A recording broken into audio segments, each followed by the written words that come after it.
presentation is a really great word in English because it has the word present in it. And to be present means to be in the moment. It means to be in the here and the now together. And the other part is a present is something that you give. So, do I give it like this? Here is a present for you, I'm sure you'll like it. Or, it's a present, take it. Or do we give it in a way that embodies the enthusiasm and the passion and the knowledge that we have a present that you really want? Because if you give somebody something they really want, you get a smile. And because you get a smile, you can feel it coming, right? Because you get this smile, it's a real smile, there's warmth and connection there.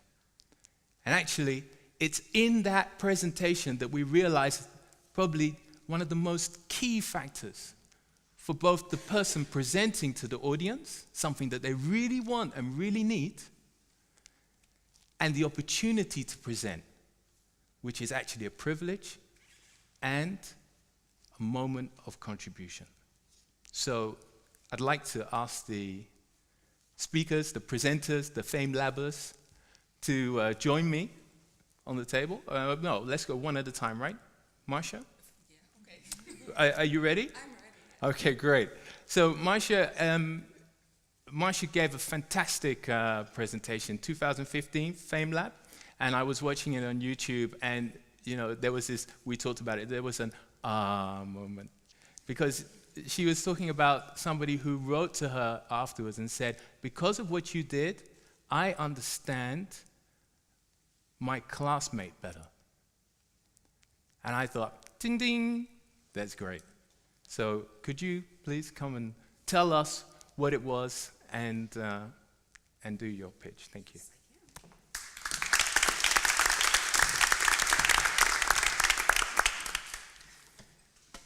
If you're happy and you know it, clap your hands. If you're happy and you know it, clap your hands. If you're happy and you know it, then your face will surely show it. If you're happy and you know it, clap your hands. Well done. All right, so this is just a silly kid song. And it's probably not very hard for you to determine if I look happy, and so if I should clap my hands or not. For example, should I clap my hands if I look like this?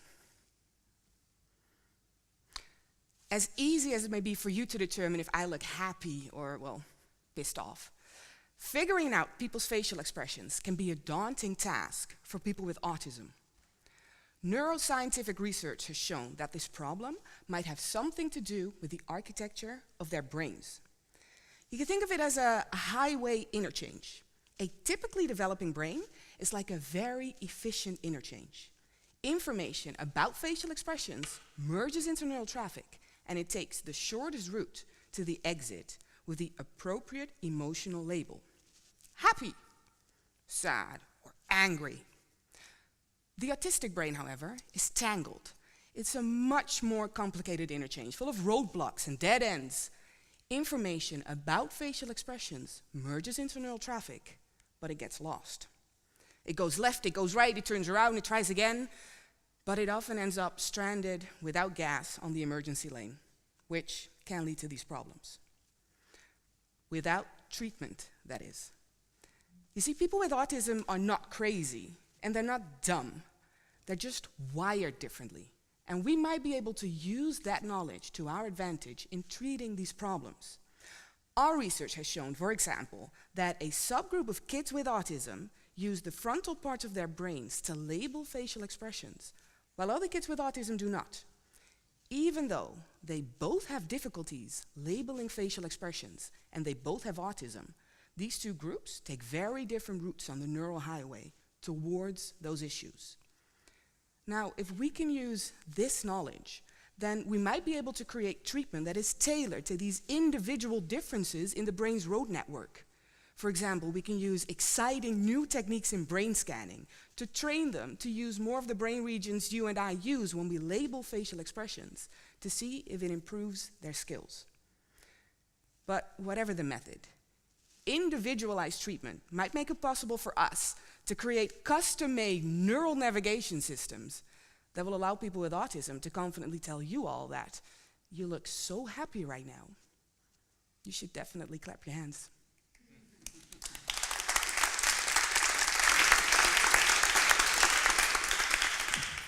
Come back. So, thank you very much, Marcia. That was really, really, really, really good. Oh, thank you. Yeah. And actually, just before we started, we were talking about Famelab and what Famelab has meant to you. And you mentioned that it's been like a super career boost. Can you tell us a little bit what happened afterwards? Well, I was lucky enough to have the Dutch finals broadcast on TV. So there was a bit of media attention, and what I decided then was that I was going to say yes to everything, as long as it sounded like fun. And there happened to be a publisher in the audience at the Dutch finals, so they asked me to write a book, which I did. I made a lot of new friends, I made new colleagues. I now have a new job because of Famelab. I have a grant proposal at the government right now for 300,000 euros because of Famelab. So yeah, it's been quite a boost. So go Famelab. Yes, definitely, Great. yeah. Okay, thank you very much. Excellent. You're welcome. Thank you.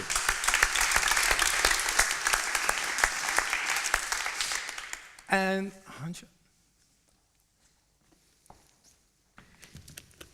So, good afternoon, ladies and gentlemen. We all had, at least once in our life, a skin injury like this one.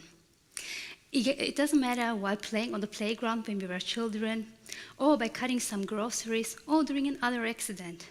And please remember how strongly you wanted, or you still want, that these injuries get cured within a few hours or seconds. But unfortunately, wound healing usually takes a few hours, days, weeks, or in the worst case, several months. So what do you think? How amazing would it be to have a miraculous ointment like this one so that we could apply onto the wound and the wound would get healed within a few hours or minutes? I know it sounds a little bit like science fiction or magic, but I tell you, this is pure science and it can be soon reality. So don't be skeptic now, because I'm going to explain you how this is working. So what is the first thing that we're doing when we have a wound? We usually take a patch like this one and stick it onto the wound, like this. What we're producing is this kind of patches as well, but our patches don't look like this. They are looking like this one. They're made of fibers. These fibers are made of chemical substances that we call as polymers. We can produce these fibers in different lengths, for example, 1 meter, 2 meters, or as large as a football field. But they're so extremely tiny, they're so small that you can't see them. They are 100,000 times smaller than a single hair. And since they're so invisible for us, I would like to use my incredible skills as a magician and make them visible for you. So, abracadabra. So this is now the enlarged fiber that we call as a nanofiber. So you may now wonder how these nanofibers can cure our wounds faster. For this purpose, we take so-called growth factors. These growth factors are like millions of builders that we can put inside our nanofibers, like this. Now we can take the nanofiber with the builder inside, apply onto our wound. This nanofiber will naturally degrade it, and these builders, they can now migrate into the wound and reconstruct the skin again. So what does it mean for us? In future, we won't need these patches anymore. We will take our miraculous ointment again with the nanofibers and patches, apply onto the wound, and abracadabra, we won't have a wound anymore. Thank you.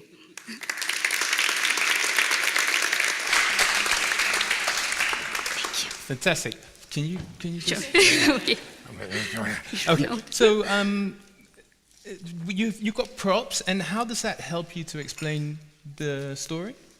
I think it's, for me, easier to explain to a broad audience what I'm going to do or what I'm doing in scientific research, because it's really not easy to explain, for example, these nanofibers and how they're looking like, and to show them this is really, really small and we can't see them. I don't have another possibility to visualize these kind of things, so it's really helpful to have these props. Excellent. Did it help any of you, and was it helpful? So. Yeah? Okay, well done. And just before we started, you mentioned that you were a little bit nervous. Yeah, exactly. Yeah. And I didn't see that at all. I just saw somebody who was really engaged and really wanted to communicate. So thank you very much. By the way, I was nervous as well today. Not the only one. Thank you. Eliska, please join us. Thank you.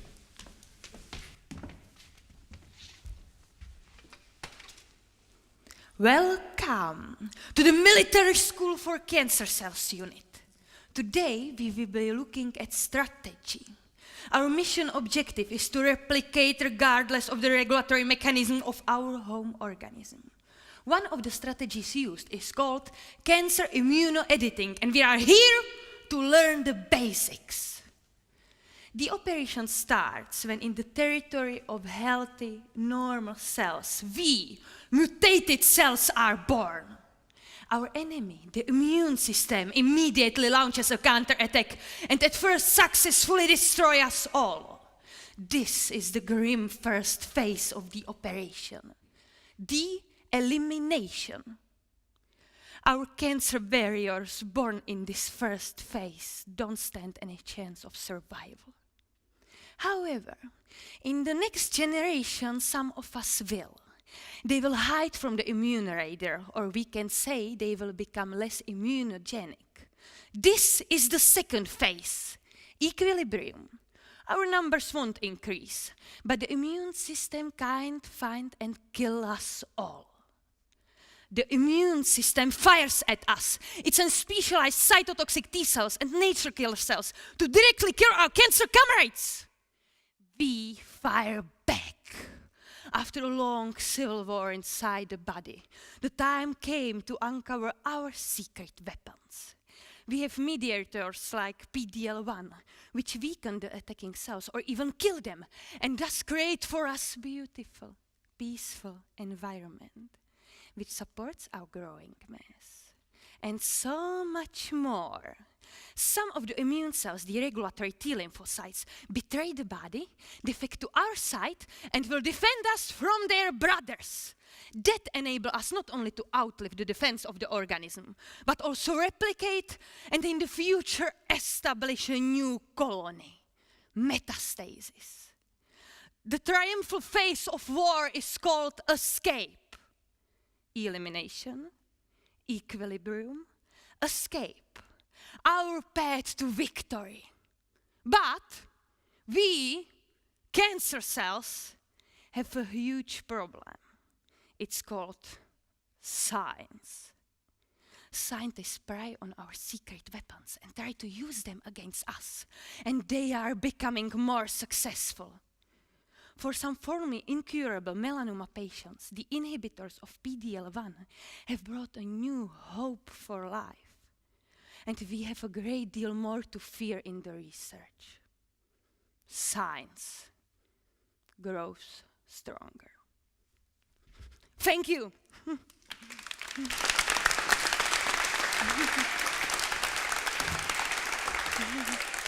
Thank you very much. I'm a little bit intimidated.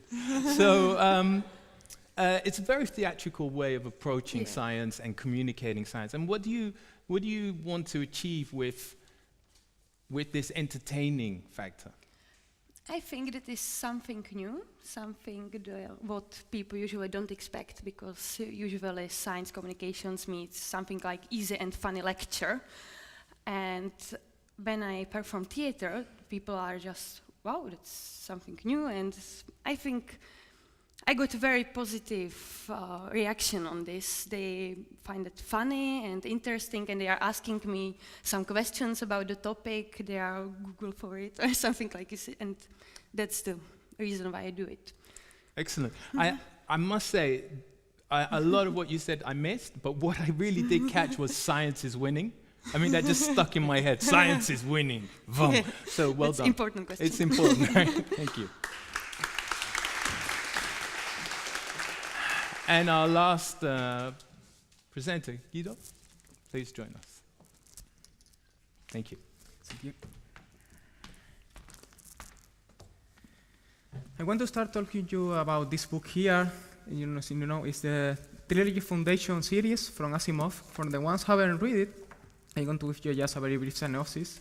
It's about the future. Basically, the humanity has been spread through all the galaxy, founding a huge empire. But a psychohistorian called Harry Seldon predicted using mathematical equations that the empire was going to fail. And not only that, he also used his mathematical equation to predict what it should be done to decrease the chaotic period after the decay. Awesome. Unfortunately, we cannot find the equations he used here in this book. But what we can definitely find is the story that the equations predict. So I wonder if it could be possible to make some kind of reverse engineer in order to obtain what mathematical equations were used given the story that is shown. Well, actually, I can do it, yes. Now I'm so sorry about the ones who haven't read the books, because in this paper I have to write this story and I'm going to show you, so I'm going to spoil like a lot. So sorry. Are you ready? Yes. Here you have. So these equations are able to reproduce the story that's happening in the book. It's awesome. But it would be even more awesome if we are able to do this applied to diseases. This is what I'm doing in my lab. Apply it in pneumonia. What we do is we take the story of the evolution of the disease in a patient and make this reverse engineer in order to obtain a set of equations that are able to predict this story. But what is the point of obtaining these equations? Well, to understand that, you need first to know that pneumonia, what kills people of pneumonia is not bacteria, but our immune system. So the point is trying to decrease the activity of the immune system in order to not be a risk for the patients while they are given antibiotics. But we cannot just turn off the immune system, because I think you can guess what it would happen without using equations. No, the point is trying to find the exact amount of decrease that would not be a risk for the patient while it's taking antibiotics, but not giving an opportunity for the bacteria to reproduce. But to do that, we cannot just start testing in people like, okay, this guy decreased the immune system in 10 points. Oops, dead. Now, this guy just only decreased it 5 points.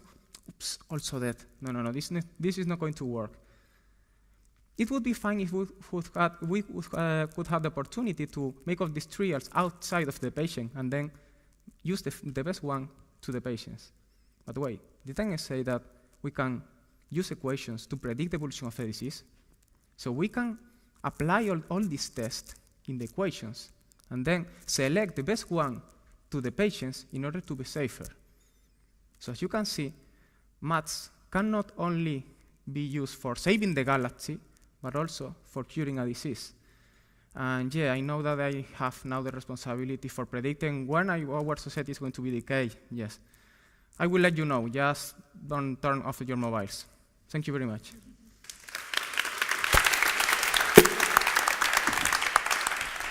Thank you, Guido. So when we can predict the future, what will that give us?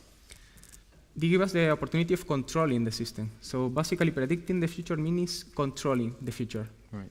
Because you know what is going to happen, so you know what you should have changed in the system in order to change the future. And how important is it to be able to communicate this to a wider audience?